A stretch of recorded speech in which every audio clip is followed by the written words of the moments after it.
بسم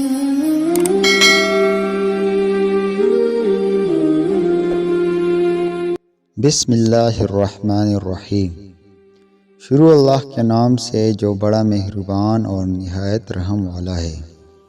حضرت ابو مالک اشعری رضی اللہ عنہ سے روایت ہے کہ رسول اللہ صلی اللہ علیہ وآلہ وسلم نے فرمایا، طہارت نصف ایمان کے برابر ہے، اور الحمدللہ میزان عدل کو بڑھ دے گا، اور سبحان اللہ والحمدللہ سے زمین و آسمان کی درمیانی فضا بڑھ جائے گی، اور نماز نور ہے، اور صدقہ دلیل ہے، اور صبر روشنی ہے، اور قرآن تیرے لیے حجت ہوگا یا تیرے خلاف ہوگا۔